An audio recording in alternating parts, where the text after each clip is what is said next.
Funerary architecture from in the 4th dynasty continued on from the 3rd dynasty, where you have mastaba tombs. So here we have a mastaba tomb, which is the basic format in the 4th dynasty, and you have this mastaba made of stone now. Remember, post the 3rd dynasty, you start getting stone structures in addition to the mud brick.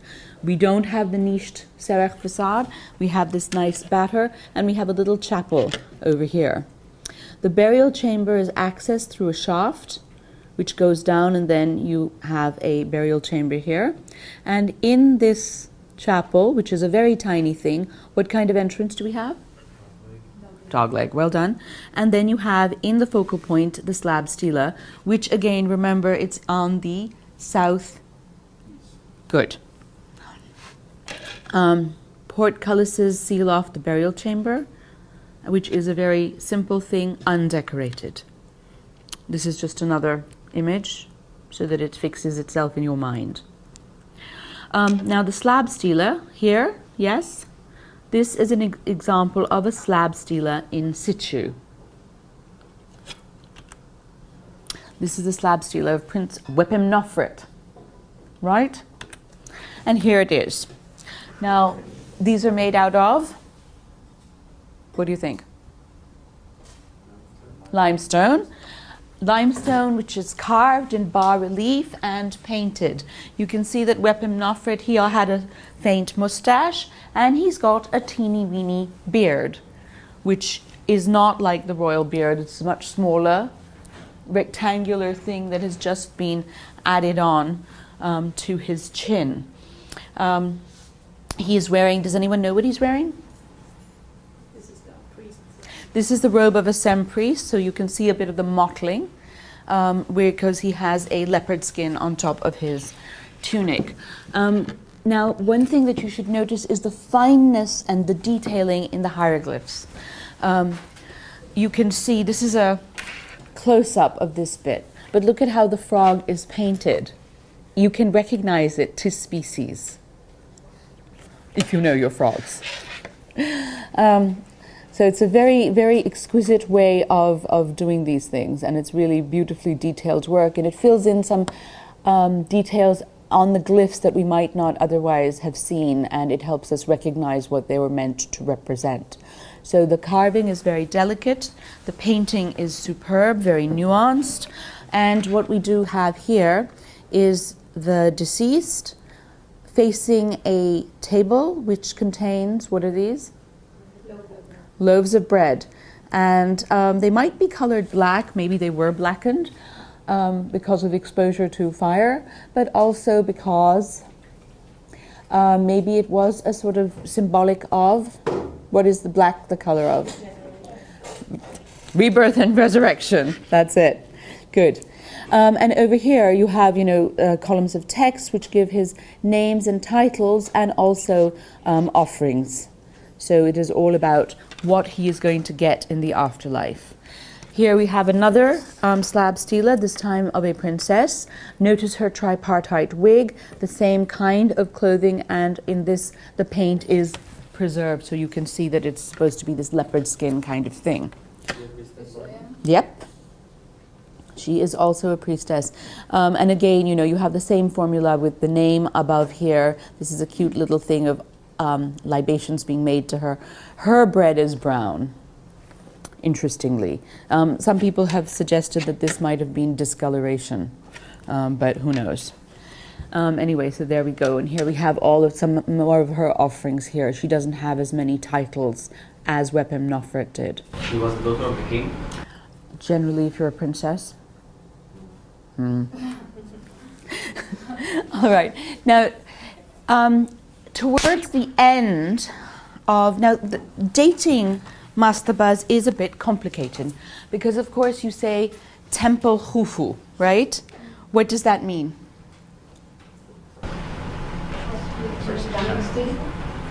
One at a time, yeah? Good idea. If it means this person worked for the Temple of Khufu. So that means that probably Khufu was dead when this started to work. So it's probably more likely that if it's Temple Khufu, it could be when Khufu was alive, because that's when he founded his pyramid, but it's more likely that it was when he was dead, and it was in the reign of Khafre or Menkaure or Jedefre. So dating the Old Kingdom, the 4th dynasty in particular, is a little bit tricky, and there have been many conferences about dating, and if you want I can give you a nice bibliography about styles that people have worked out in an effort to date things.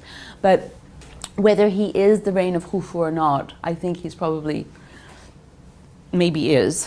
What if they stop working on something after they do that? No, but this is his own, this is his mastaba. This is the mastaba of Khufu Khaf.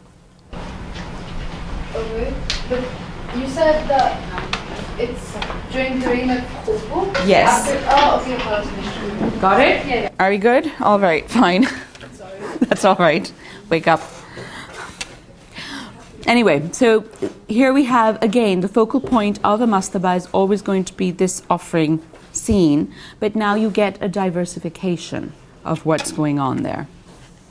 So what happens is that, as we see, from the slab stela, you go into a more complicated cruciform chapel, which ultimately winds up turning into first one corridor and then series of rooms in the superstructure. So the superstructure starts being a major cult place all in, and the substructure remains as it was, a place merely for burial. So where the cult is celebrated becomes more complicated and more diverse, and you get more and more decoration here. Depending on your wealth, you can be, the decoration might be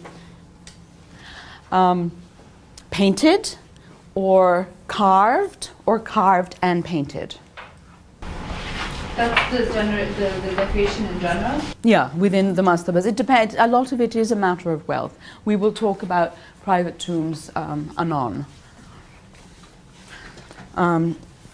This is a very nice image, and it's kind of odd. What's odd about this?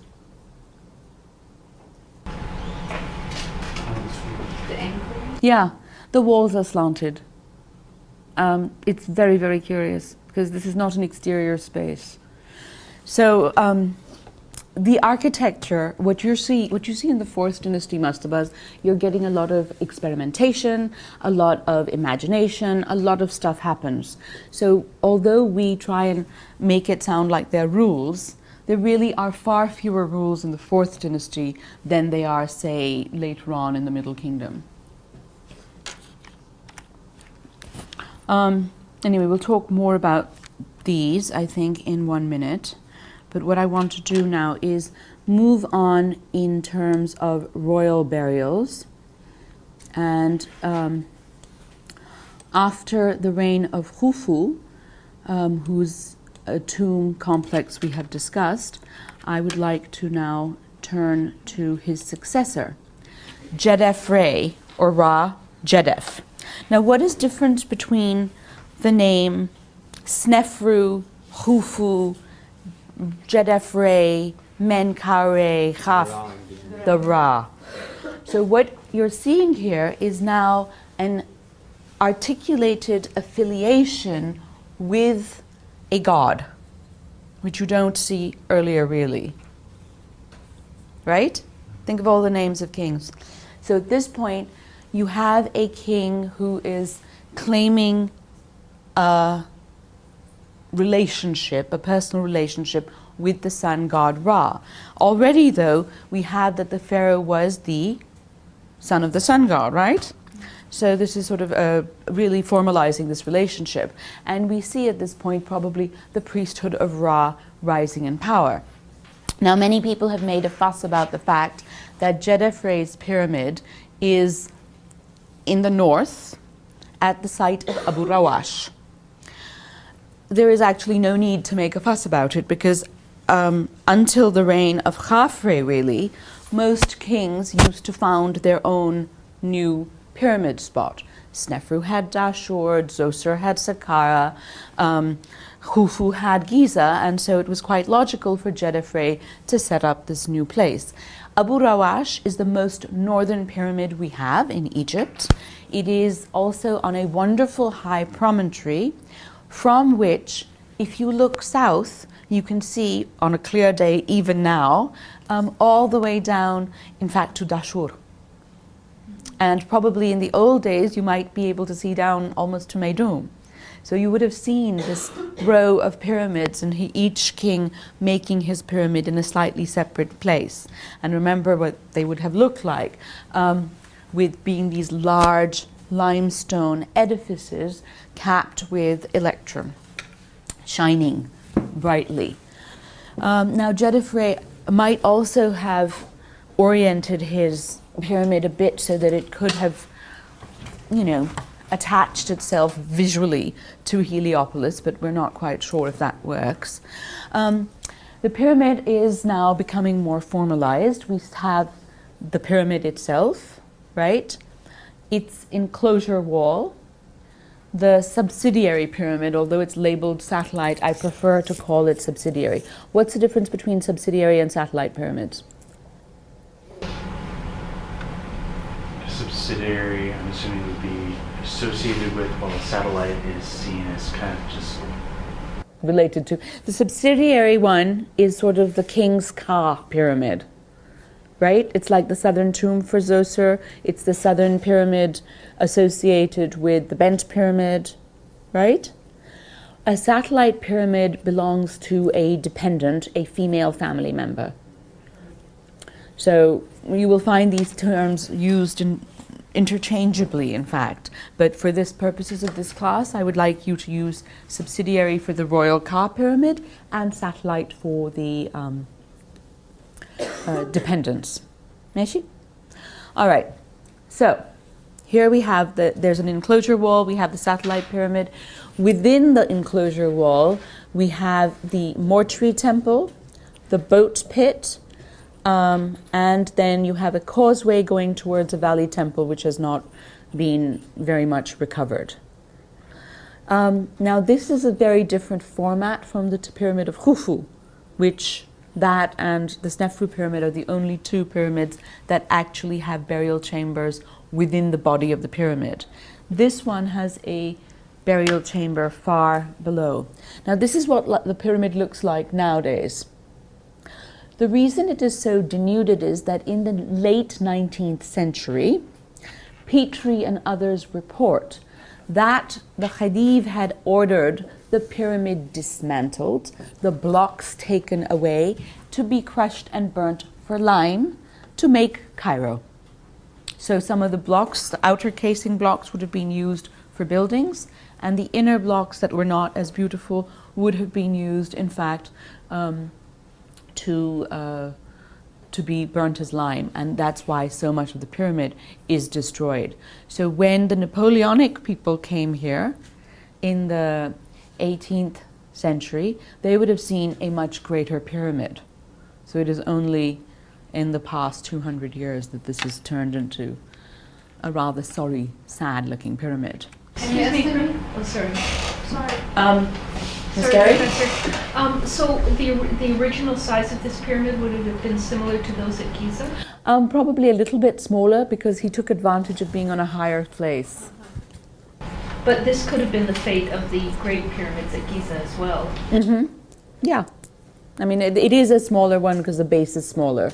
But the notion of taking the pyramids apart for other building material could have been the fate of Oh, yes. Absolutely. Absolutely. And yes, you had a question? No, I just wanted to ask about the size as well. Okay. And where do you look up the size? There are two places. Porter and Moss. Porter and Moss is one. Very good. Where else? Quickie. The Complete Pyramids. Mark Lehner. And also in your Baines and Malik. Okay? I did have a question. I think Dr. Savani mentioned that it could have also been quarried during Roman times. Possibly. But we do have reports clearly written that all of these pyramids have been attacked by people subsequent to the Roman period. I am less likely to think it was a Roman quarry, simply because the Romans tended to use these places as tourist retreats. But it could have been. I don't know. What evidence did she have? Do you remember, Daniel, when she mentioned that? I have to look in the notes. Okay. It is entirely possible, but we have these lovely records from Petrie saying, I am watching this pyramid disappear as these camel caravans were taking these blocks off. Did they find anything anybody in the treasury? So, no. Robbed. Okay, now this is a very astonishing, this is a huge deep cut. Okay? So this is what it looks like, the substructure. This all would have been lined with granite, and then within this big cut, they would have constructed the burial chamber. And here you can see the sort of slipway going down, which again is much wider, which is quite important because, of course, you need it to be this width when you're taking the granite blocks down, which are going to be constructed inside to give you the burial chamber with probably a gabled roof. Here. It is a very, very impressive thing. So does that give you a sense of the depth? This area here is where the sarcophagus would have stood. And you can see broken pieces. So the sarcophagus was broken up and then that was used for building as well. Recently in the, I think, was it, yeah.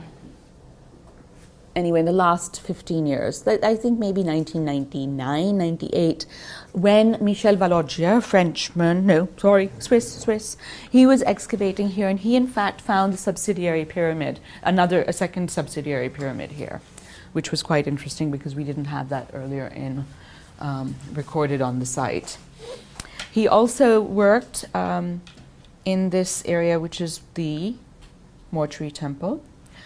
Which was made out of mud brick because probably Jedefre died before everything was completed, but his cult remained quite active. So, you know, in some older books you might read that Jedefre had a big struggle with his brothers and he went off and he founded a new site for his pyramid and he followed the cult of Re, blah, blah, blah, and this was a big break with tradition. Probably not.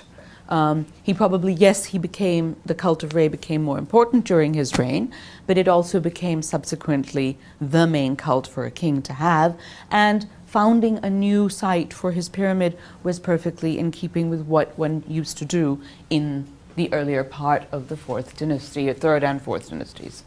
So anyway, you can see that the mortuary temple, again, it follows a slightly similar plan in terms of having, a series of smaller chambers and a big courtyard, but it is not nestled straight up against the pyramid as you see with Khufu and also Snefru's Red Pyramid.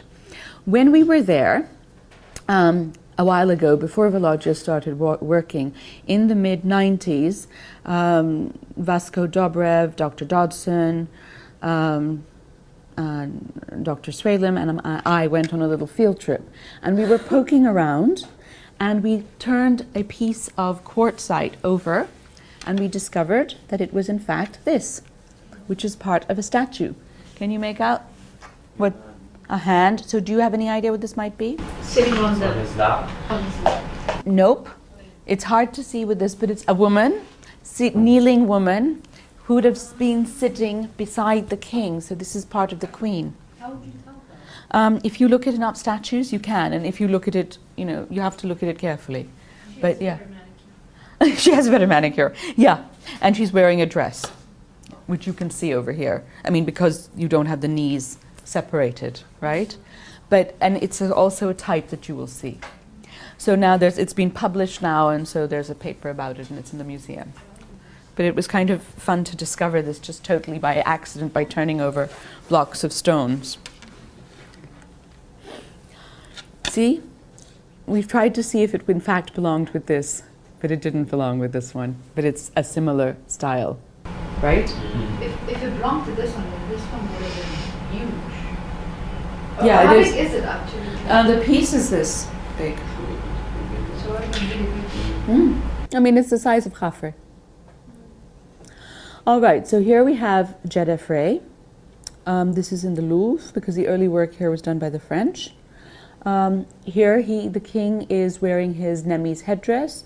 There's been some debate as to whether this is unfinished or finished because there are no striations on the headdress. Note, though, it comes low but even on the brow. You have the band of the Nemis very clearly delineated.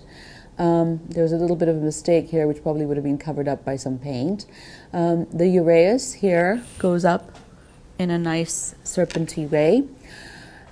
The ears are back flat against the head, unlike the ones prior to this. And from here on, with Khafre also, the ears you will see flat against the head. This face is very sensitively modeled. You can see the brow ridge. The brows would have been painted. The canthus is very exaggerated. The eyes were painted and a little bit of the paint still remains. The lids are shown by this nice relief carving. He might have had a painted cosmetic line, it's unclear. The nose, unfortunately, is damaged, but it looks like a fine, slender nose. Notice the way the philtrum is nicely delineated, and there's a nice lip line that outlines the lips. And it's quite realistic, and again, this would have been painted. The face is nicely modeled, finely modeled. You have a sense of the cheekbones, the hollows beneath the eye, but not exaggerated. He's not looking old, he's still looking young, forceful. And then this is where the beard starts, but is broken off. It's interesting though, because the beard seems to be more of a natural growth rather than the traditional. Yeah, it actually, right here you can see the beard line. Mm-hmm. Well, I'm saying the way it comes off the chin rather than just straight down. Absolutely, it is a much more naturalistic feel to it. But this piece is really astonishing. And here you can see some of the paint still on it. Yeah, so it's red. Well, how long did you? Not very long. Here, what is this? Sphinx. Mm-hmm. Now, does it look like the Great Sphinx? No. What's different? Yeah. It looks. Have you seen The Wizard of Oz? Remember the Cowardly Lion? It does, it looks like that. So this is the first you will see. Then you will see there'll be a big gap, and then in the Middle Kingdom, you see this conceit again of the king as lion. And this is the first. Jedefre, bless you, was big on Sphinx, and maybe this is because of his association with the sun god, because of course the Sphinx is a solar symbol. Generally you find it at entrances as guardians, but often facing towards the east. Why is this lion a symbol of the sun god, or the sun? Its color. It's yellow. Yes. Any other reasons? Because cats like the sun and they stretch out in it. Cats like the sun. They hang out in the sun. The lion is a dominant animal in the. It's a dominant creature. Yes. Just like the sun is a dominant. But I think his hair, like. Good boy. The sun is the rays of the sun coming out. Absolutely. It's this whole thing. So he really is Ra. Anyway, and here we have another. Obviously there were quite a few statues of Jedefre. I beg your pardon. That was to try to get us into this room, which we are now in. So there are quite a few statues of Jedefre, and we also see here the first time the royal wife being shown and female family members associated like this.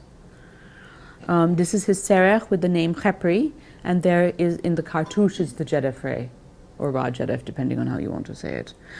So again, having the queen there in a diminutive form, holding the leg of the king, and right here you can see the hand. Yeah? It comes around lovingly around his leg. Doesn't it show the queen as a less important person? Yes. Here the queen is being shown as a less important person. Was she the royal wife? Like Mankara, they were both roughly the same. Yeah, but you get a variety. So you just need to know that these are one of the genres that you will see. Now the cult of Jedefre continued for quite some time, because along the causeway you could just go and see all of these things. There were just tons and tons and tons of these small vessels. And these are miniature votive offerings. And people would come, and sometimes they would put nabk berries in there. Sometimes there'd be raisins. Sometimes you would write in ink, either black or white ink, a little prayer. So this would be a way of your giving a dedication, a votive offering to the king, and him helping you in the afterlife. So it would masses. They would go from the ground up to here, this deep. So it's a bit like the al Gab idea, and which also Snefru had outside. And when we go to Dashur, I'll show you, because even now you can see them still lying around.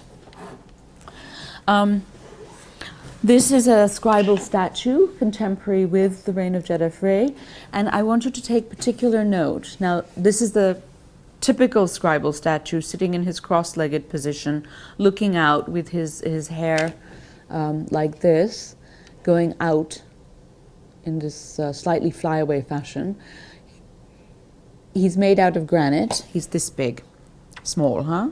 Because as we remember, granite is an unusual material. It's not unknown for private statuary, but it is unusual. He also is slightly pudgy, very realistic way, because of course he's a scribe, therefore he doesn't have to do much physical labor, and he eats well, and he is wealthy. What is particularly interesting about this piece, in addition to the fact that it is made out of granite and finely modeled, is can you tell me what this is? It's wood, isn't it? It's in a wooden base set into another bigger limestone base. Okay? Now, that is fairly elaborate. The wood helps, it cushions, it acts as a cushion between the two stones, so that if it does rattle or move, nothing breaks. It also gives you, there might have been metaphorical reasons for having that there, I'm not sure. It also, of course, shows you lots of precious material being used. The limestone, the wood, and the granite, and for a scribe. So he's quite an important scribe. And he might even have been a royal son. There is some debate about that, but he was also a lector priest, and had many other gifts associated with him. But this should bring to your attention that a lot of the statuary you see actually used to be in pedestals, more complex, because everything is on a base. But often the bases would fit into a larger pedestal, and sometimes you could have, and this is a theory not proven, actually somewhat proven, you can have a large piece of stone as a pedestal, cut so that you can have a group of statues there. And you will see this when we go to Luxor, where from the cachette we have Horemheb, a kneeling statue of Horemheb, set into a base, and in the same, set into a pedestal, and in the same pedestal he's making offerings to Amun. So you have the king over there and the god over here, on one large base into which there have been inset. In a way, some of the statues, when they were erected in temples, were acting as three-dimensional versions of what you saw on the wall, and also of the actions that were expected to be performed in that particular space. So you would have people coming and making offerings to the god. The king would do that, but at the same time it's shown on the walls, and at the same time the king is doing that in statue form. So you have three levels of reification, of making real, of this kind of ritual act. How do you write that? P-E-D. Khalas? I have a weird question. Do you have any objects before with interchangeable pieces? What do you Like mean? an object, and there's space for you to put something, but you could also put any different, like, interchangeable. I can't think of anything offhand. Was this one the number I watched? I think so, but I'm not 100% sure, yes. Now, after Jedefre's reign, we have the reign of Khafre. Khafre moved back to Giza, probably Jedefre's brother, and he is known for So here in the middle. The middle pyramid, and we'll get to the Sphinx controversy in a minute. This pyramid is the only pyramid at Giza that retains a substantial amount of its casing, which comes from where? Good. It looks, when you look at the Giza plateau, which looks like the biggest pyramid? This one. This one. It's actually smaller than Khufu's, but it was put on a slightly higher ground. So this is how Khafre says, I'm respecting my father, it's smaller, but it looks bigger. So he had certain issues, this boy. And by the same token, because the casing is on there, I mean, that gives it an extra 9 meters or so. It does. Plus, because otherwise, for Khufu, you have to remember that wooden structure on top. That gives the true height. Anyway, here we go.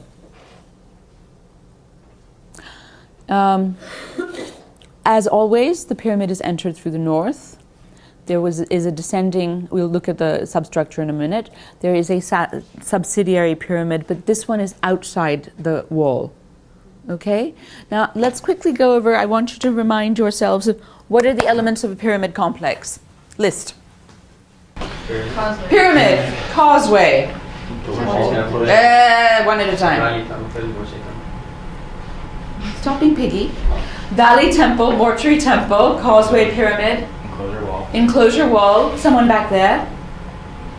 Speak up.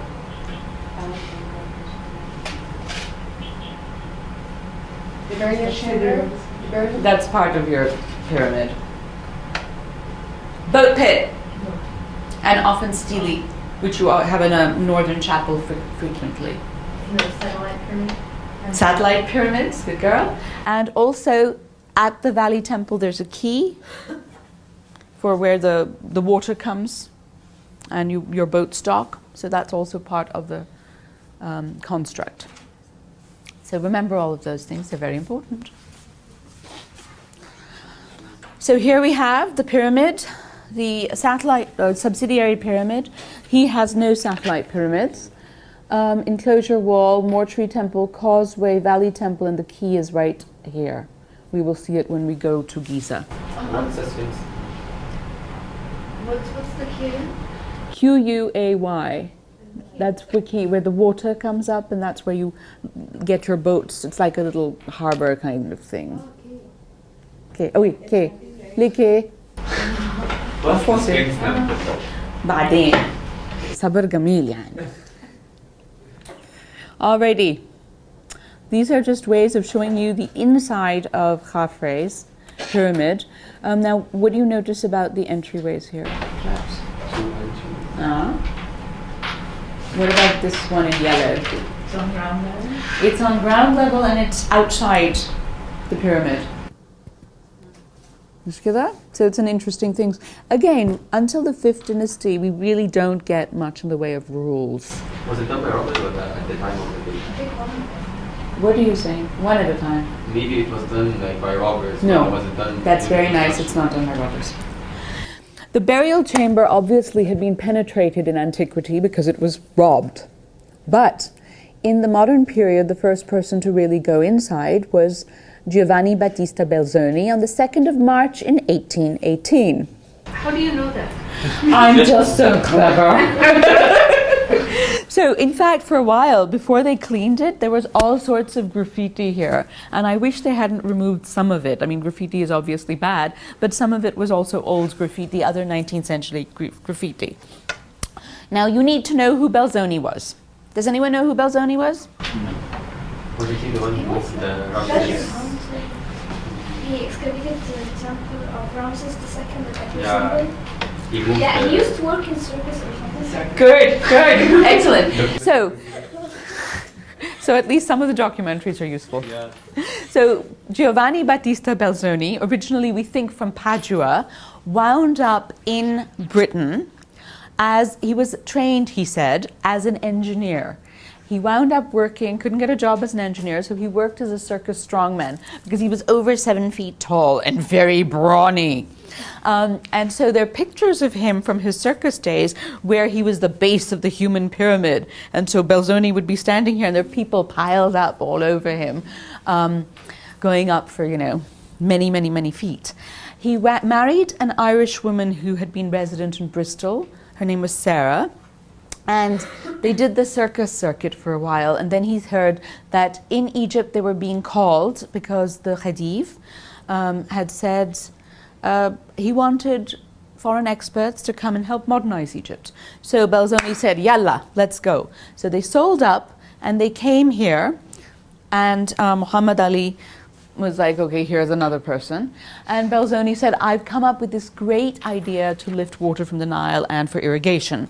So he got some money from the Khedive and he was doing some of the work to sort it out. But of course, the Khedive was a busy man and didn't necessarily have time for Belzoni when Belzoni wanted it.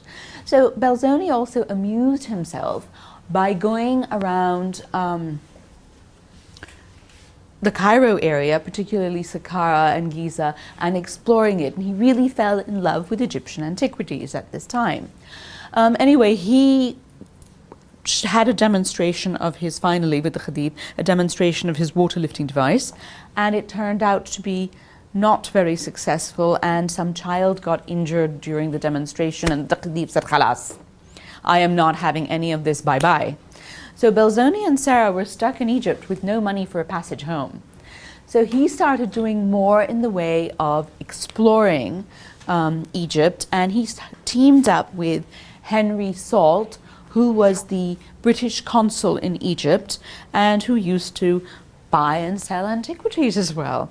So Belzoni started collecting antiquities and selling them to Salt and onto the British Museum. He also, in fact, made copies of things. He explored Seti I's tomb and made squeezes and copies of the tomb one-to-one, which he then took to England.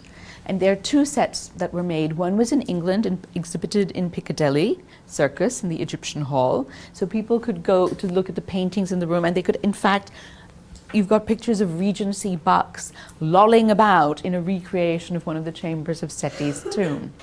There was another set that went to Paris, and unfortunately we've been looking for both of these because it would be really nice to see the originals. We have some of the squeezes in Bristol, but the whole tombs that were mocked up, I don't know where they are. They might still be lurking somewhere in Paris if they haven't been destroyed.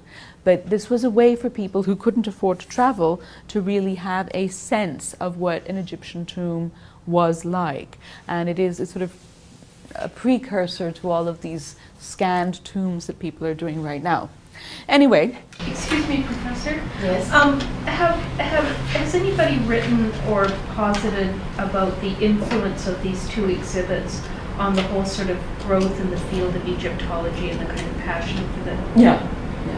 It has been touched upon, and also the whole Egyptomania in addition to it, but also how it inspired people to come to work here. So was this done like in public? What do you mean? Like, was it done in secret while the government No. was okay? The government was okay. A lot of all of the Salt and all these others who did the collection, you had to get a letter, a firman, from the Khedive or the local governor. So permits were purchased. It was all done legally under the legal system of the day. And sometimes the governors of one area would sell the same permit to 3 different people because they got 3 times the money. And that's also in the history of Egyptology, when you have the French competing with the British, always tête-à-tête, and others also trying to fight and say, we have a bigger collection. It was this whole sense of ownership going on. Anyway, that's another subject. Let us not digress too much. So here, this is the sarcophagus, which is set into the stone. And does anyone know what this might be? What is this supposed to be for? For his canopic jars? Yes, this is his canopic chest. So although we don't have any of the canopic chests of the kings from this period, clearly evisceration and so forth was going on, as we saw from Hetep onwards, because there are installations for canopic equipment. So, here we go. This is the mortuary temple. It's not a central access, it's an off to the side access, almost dog-legging it so that you come in from a dog leg. Fairly symmetrical. as you see here. There's a big open court for solar worship and things associated with solar regeneration. And then there are all of these niches which contain statues of the king and gods, we assume. This is a recreation of what people think it might have been like. The court in the funerary temple of Khafre.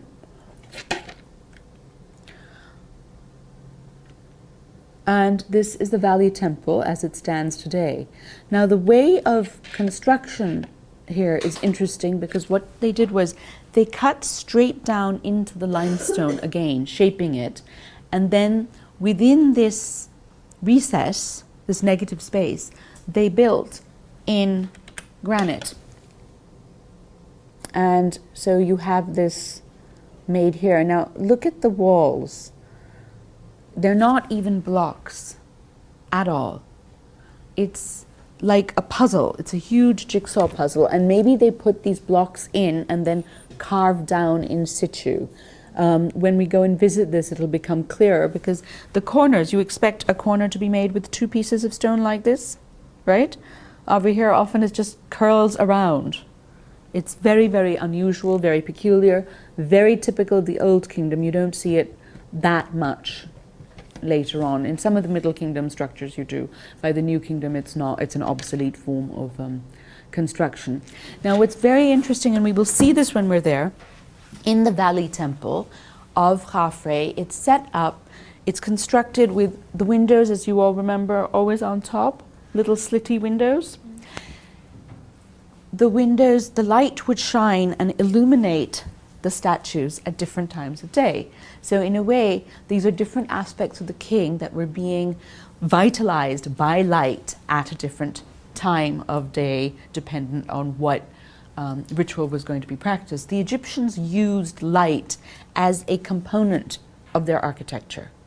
It was one of the things that was built in, so the orientation of the building, the location of the windows for ritual, for temples, was very carefully calculated because it all served a purpose, because when anything was illuminated, it in fact was being real. It was being magically vitalized.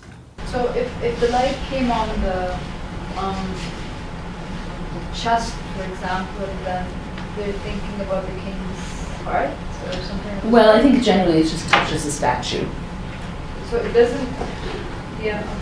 It just revitalizes it? Yeah. Was the granite used in the valley and the Moshe? This statue came from here. In fact, it was found in a pit, a favisa, in the entrance of the temple. Let me just show you where. There's a pit, we will visit it right here. Yeah? Can you see where the cursor is? Here we go. Henna. All right?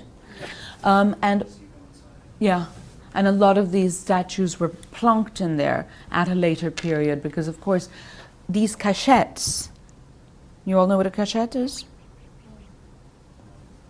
What is a cachette or a cache?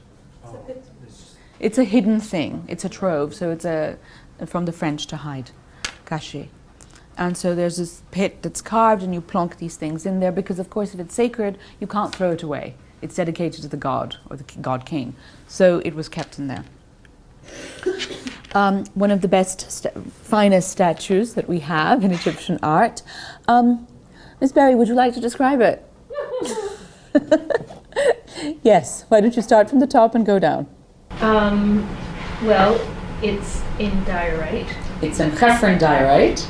Oh, Khafre diorite. Khafre diorite. So the diorite is named, the whole mine, the quarry, is named after the statue of the king. Okay. Life-size seated, the king is wearing a Nemes headdress, a false beard. The face is finely modeled. His ears are sort of facing forward, pushed forward by the headdress. A little bit. A little bit. Not too much. But not as flat as the Jeddah, absolutely. I've forgotten the name of the headdress bits, the long flappy bits that come down. Lappets. Excuse me? Lappets, L-A-P-P-E-T-S. Okay, lappets come down towards his finely modeled chest, Mm-hmm. broad shoulders, very muscular arms. I found this really interesting. It looks like he worked out. Yeah, he does have surprisingly muscular arms. Yeah. Very well modeled. His arms are coming down, and his hands are on his knees, one hand in a fist, the left hand facing flat on his other knee. Please note that over here, in his clenched fist, you can actually see carved the piece of linen that he is holding. So in this case, that little stumpy thing is clearly linen because you can see that it is carved over here. Why is he holding it? Oh my god. Legum gesund. Legum gesund. We've had this discussion before. Okay, good. Down legs, feet, and you have here an inscription. Now, what's extraordinary about the statue is that someone else. Mr. Johnson. It's carved in the round. It's meant to be viewed from multiple sides. Mm-hmm. On the sides on each side, you see the Samatawi carved underneath the chair. You see the legs of the chair are modeled after an animal of some kind. You can see which kind. Lion. Yes. So you have, in fact, the king is flanked by lions because the throne is made as if it had two lions on either side. So in a way, it's the king is being protected by lions. And there is a later on construct. You have these lions that are back to back, tomorrow and yesterday. And then the king is the today. So it's almost like it's within the horizon. The king is the sun between these two leonine hills. And then, I forgot, and most importantly at the top, the king is supported by the symbol of a falcon, Horus, that merges with his Neme's headdress. So the idea is that the king... And is invisible from the front. Absolutely. It's invisible from the front. You can only see it from the side or the back. And the idea is that the king is Horus, or the king is being protected by Horus. And this is a prototype that then reoccurs throughout Egyptian history. And I forget, this one actually was supposed to be up against the wall because the back is just roughly carved. It's fairly flat and either unfinished or whatever, but it seems all of them were actually probably put against the wall, interestingly, even though some of them have this decoration. So maybe one or two of them were more in the central position, we don't know. Images of the king. There's sort of some debate as to whether this is Khafre or not. The statue you previously mentioned, was it found in the pit? Now, the other big thing is, of course, the Sphinx. This is the Great Sphinx. We know that there are sphinxes before this. Sorry, I have a question about the statue real quick. My wife and I recently went to the Giza pyramids and took a tour there, I think. And they said that they have no idea how this was carved because diorite was the hardest material. I'm assuming that's false. How do you think it was carved? It was By carved with other dolphins. diorite. Yes, I mean, harder stone on softer stone. Right, and Otherwise, that's- we're going to wind up with those aliens I and know. the dolphin theory. Well, and that's what I told the rest of our Good for you. circumspect. I am glad. Go out and spread the word of the truth that the ancient Egyptians were inordinately clever people, talented, and who knew the properties of different stones. Professor, what would have been harder stone to diorite, though? Well, they used diorite on diorite. Oh, they used diorite. I see. Okay, Yeah. thank you. And they would also, they did have metal chisels, which were copper, which if you, in fact, heat them and pound them and heat them and pound them, they become much harder than copper generally is. So you can do some work with the diorite on that. So, like the finishing work or something. But and then sandstone for the polish. It is very time consuming, but we have had people like Dennis Stock do it in the modern period.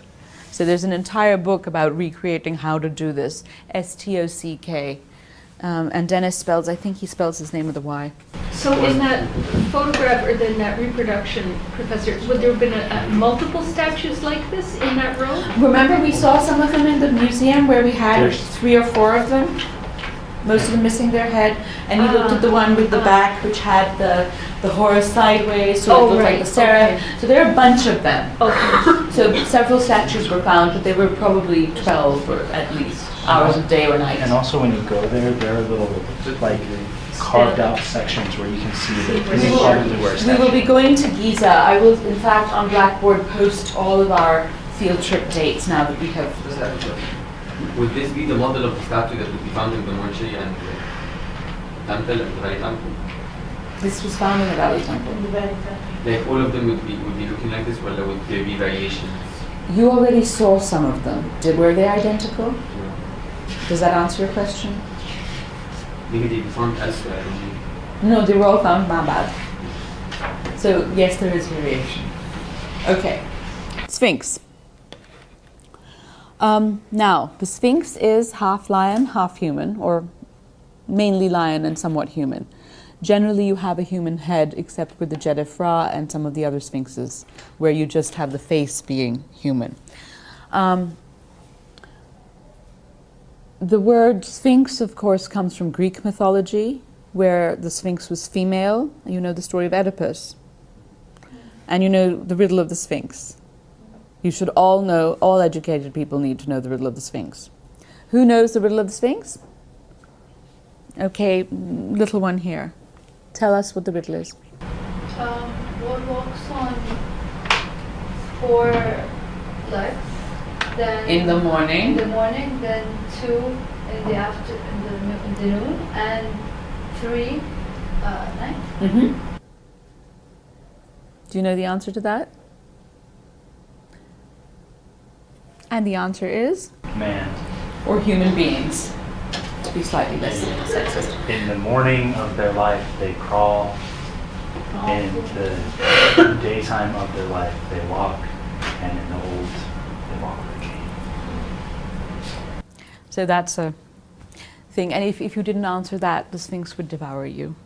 Oedipus answered it and the Sphinx had a nervous breakdown. Anyway, our Sphinx is not like that Sphinx. Our Sphinx is located at the edge of the plateau. It faces east. It is a version or a manifestation of Re Harachti, one of the aspects of the sun god, greeting the morning sun, guarding the pyramid plateau. Often engulfed by sand because it was actually built within a quarry that is a quarry of Khufus. Now, there is some debate about the date of the Sphinx. Some Egyptologists say that it was built by Khafra. Some say it was built by Khufu. And a few say Jedefre, because why not? I actually am fond of the Jedefre theory just because it annoys people. But it does, one can argue for it. What is interesting is the Sphinx you can see here is made from, it gives you a sense of the cross structure, a cut, and the sort of differences of the quality of limestone in the Giza Plateau. So this was apparently a blob that was left when they were carving out or using this quarry. Whether it was deliberately modeled or not is a matter of debate. The stone down here is not very good quality, and so it's been faced at different time periods. Even before the Ptolemaic period, there has been restoration work carried out on the Sphinx. There's a very good article in Archaeology magazine by Mark Lehner that lays this out well and where this image is taken from. Unfortunately, you can't see over here. It's a bit fuzzy in this image, but you can see the color coding of different time periods where this restoration took place. And even in this image, you see how in the end of the 19th century, it was once again covered over with sand. Anyway, the debate of who carved the Sphinx continues to rage. Let me just give you the basic ideas as to why each pharaoh is mentioned. Jedefre has been mentioned because he's the first person we know of to be linked to sphinxes. and he is the first cult of Re person. He also finished up Khufu's boat pit. So we know that he was active in the Giza Plateau doing things for his father, which is why possibly maybe he is the one who made the Sphinx as a guardian, and this puts his mark on this. And also, if there was a question of his legitimacy or his appropriateness for him to inherit the throne, by carrying out the burial of Khufu and building this here, these acts of piety give him legitimacy in the world, and also, of course, the support of the priests of Ra. Khufu, as a thing, it is the quarry that is associated with the construction of his pyramid, and it is in a logical sort of way. It doesn't disrupt the program of his architectural complex. Khafre, because it's close to his causeway. And the Sphinx temple, which is beyond the pause, is somewhat similar in design or the mode of construction to his valley temple. Of course, Khufu's valley temple might have been made in the same way. Very little of Khufu's valley temple has ever been recorded because the village of Nazlat al-Saman is built over it.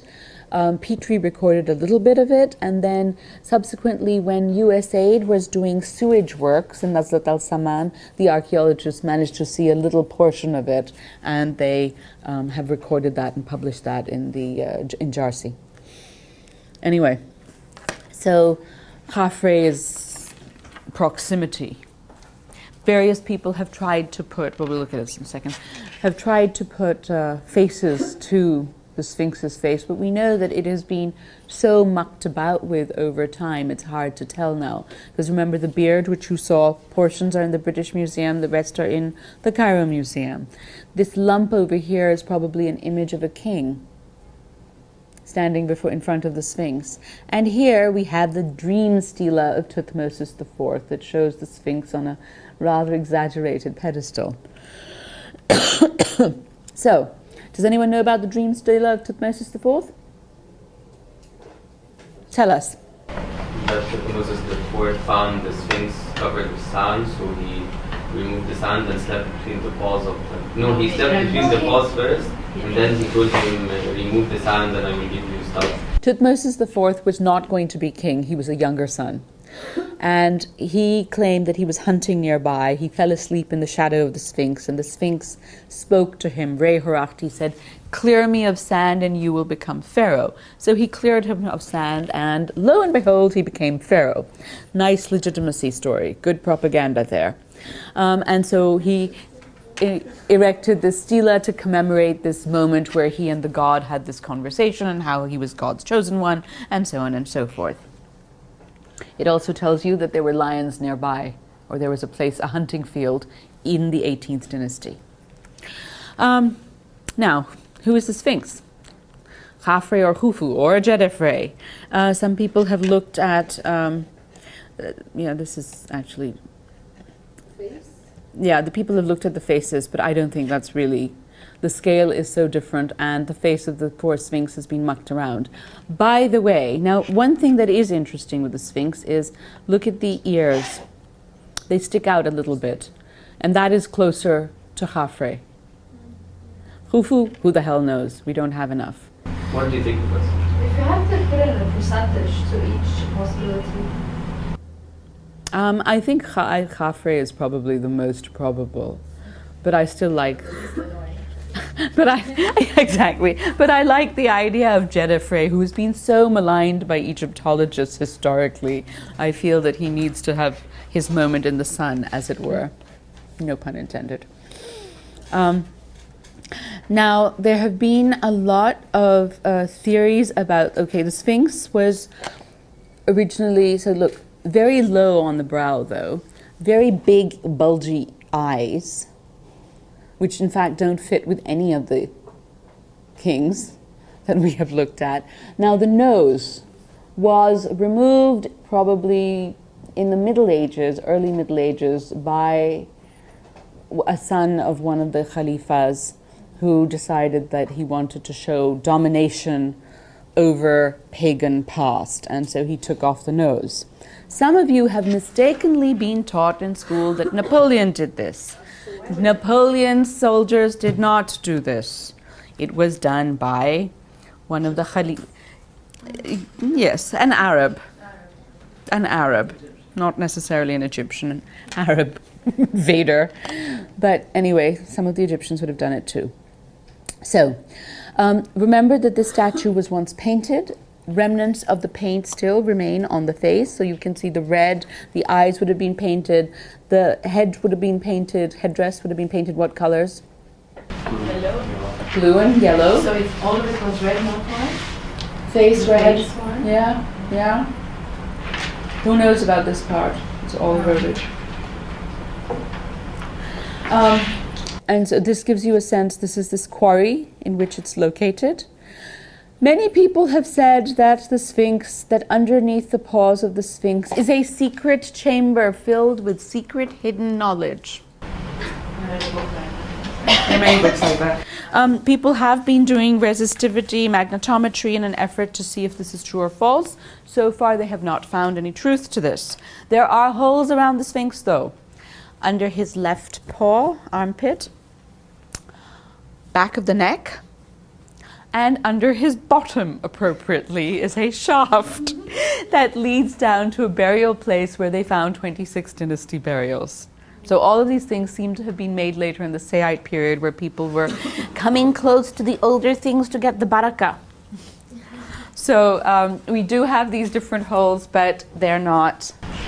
Were they Oriental variants? No. Ayahaga. I mean, important Ayahaga, but Ayahaga. Priests and things. Yes? No, it's okay. Okay. So you can see that the Sphinx has been covered over many, many times. It's been dug out many times. It's been eroded. It's been restored. It's a fascinating monument in its way. And it is really one of the first, it is the first monumental sculpture that we have.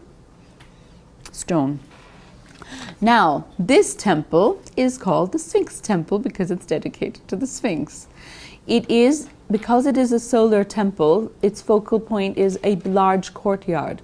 So most of it, it's cut again into the limestone and then lined. You have some pillars here.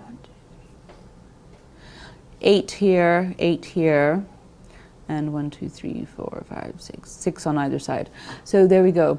But this whole focal point is an external space because, of course, you're worshipping the sun. And then you come in here and you're worshipping the Sphinx.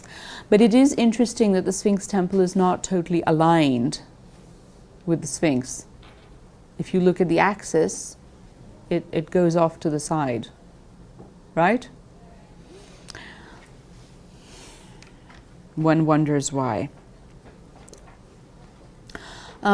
So by now we don't have this. We have this with its attendant mastabas. We have this, which in fact in the cliff that was created to make this area level, we have very many burials here, and all through here are in fact, and there are some mastabas associated with Khafre, but there are also rock-cut tombs associated with Khafre's burial. Khufu maintained the largest cemetery that, as we discussed, were sold out to various people. The smallest pyramid is that of Menkaure, which is here. Ba-ding. It contains the components of subsidiary satellite pyramids. It has enclosure wall, mortuary temple, causeway, and valley temple. It's really quite a delightful pyramid. It's smaller than the others, but it has at least 9 courses made out of red granite. Some people think that maybe the entire thing was going to be cased with granite. Unfortunately, Menkaure died before his monument, his complex could be completed, and his son, Shepseskaf, what do we notice about that? Nora. Shepseskaf was not buried in a pyramid. He's buried in South Saqqara in the Mastabat al-Faraon, which we will talk about shortly. Shepseskaf is an act of filial piety, finished off the temple in mud brick.